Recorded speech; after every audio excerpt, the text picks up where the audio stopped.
Hey everybody, we are taking a little trip down the street. We're going to get the crayfish traps set out this evening.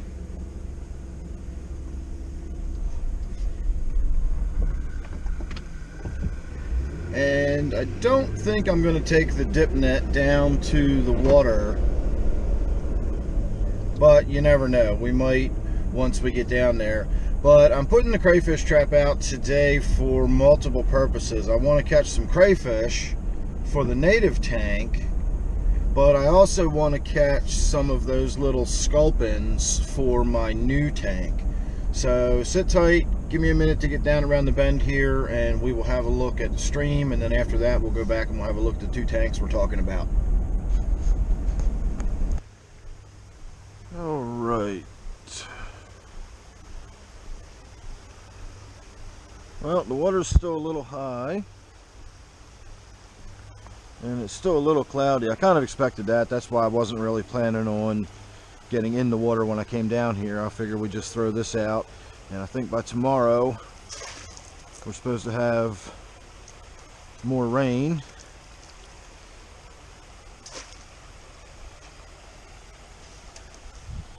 So we'll see how this goes.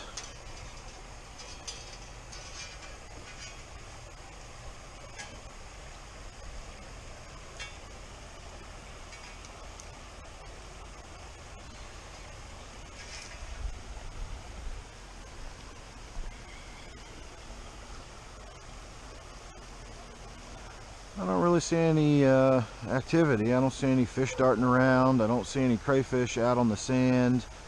It's not unusual to see crayfish just on the banks of the sand over there. And I know, of course, on this camera you can't make out that kind of detail at all, but I certainly can. And I don't see anything anywhere. So, alright, I guess that's it. We're going to head on back to the house and we'll take a look at the two tanks I was talking about, and I will see you there. Alright, and here we are. I apologize for the background noise, but it's the first nice day we've had in quite a while, so I've got the fan on in the window. We're trying to get the house aired out. And I've been hoping we'd get to see some crayfish. I put a bunch of shrimp pellets in the tank here, so, you know, hoping maybe the meaty flavor would draw the crayfish out.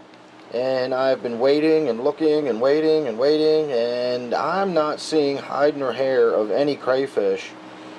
Kind of hoped that once I started filming and saying I'm not seeing any crayfish, then one of course would appear to make a liar out of me, but that doesn't seem to be happening either.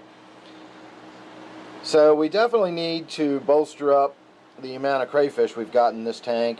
I also want to get the plants sort of spruced back up in here. I'm really surprised that this temple plant is still alive and hasn't been completely munched down and destroyed by that tilapia. But if you look over here, if you look at what is supposed to be the root ball of my floating water sprite, it's just a stump.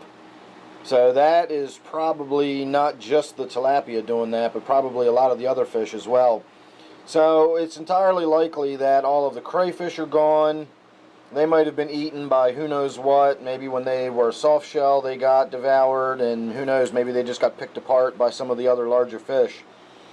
Now, I don't know if that came out on camera as I was panning over this way, but you see that the Chinese algae eater just burrowed down into that hole right there. And a lot of times I've seen those holes thinking that it was crayfish in there, but I've been watching that Chinese algae eater, and it burrows itself down in there, and you'll see like a fountain of rocks come up out of there as it digs it out, and then it comes back out head first. So it's going in there and turning around. It's got plenty of room in there. See, there it is, head first, coming out now. If it actually comes out or not, I don't know. See, there it is, popping its little head out, and it just went in there head first. So there's more room under there than you would think, apparently. So I don't know what has happened to all of my crayfish. I don't know if they're dead. I don't know if they're just hiding and haven't come out. All of their regular little caverns and holes don't seem to be occupied anymore. So we're definitely going to be adding some crayfish to this tank again.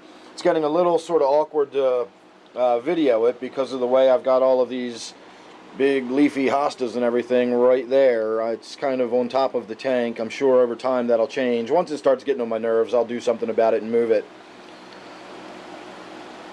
So that's all I'm really interested in doing with my native tank here, is adding some crayfish. Now what I want to do with the other fish, the sculpins I was talking about, was I want to put them in this tank. Let's get rid of my catnip plant here for the moment.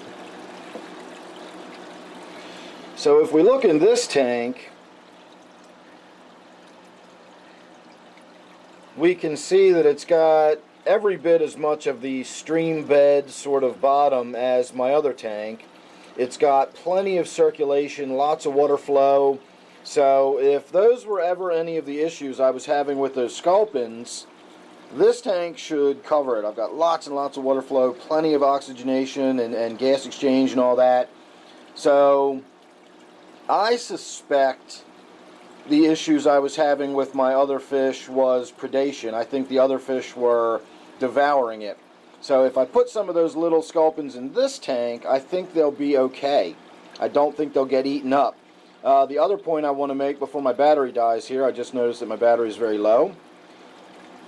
I've been asked to put some crayfish in this tank, and I really thought about it. As beautiful as that would be, and as neat as that would be, they would be up and out of this tank so fast it wouldn't even be funny. They just simply wouldn't be in there anymore. They would also destroy the plants that are in here, which I want. I want a nice planted open top tank with emergent growth, and I don't want the crayfish destroying that.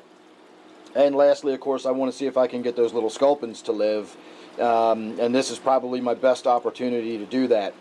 So I will say on a final note, I did shoot a video yesterday about the nitrogen cycle and running a tank with no filter. YouTube boogered it all up, and a 17-minute video that I finally got around to shooting got dumped. So make sure you're subscribed so when I reshoot that video any day now, you will not miss it. You don't want to miss it, and you don't want to miss anything else I got coming up. Don't forget, this one here is my garden tank. And don't forget, the first tank we looked at was my native tank. So thanks again for watching, and I'll see you real soon on the next one.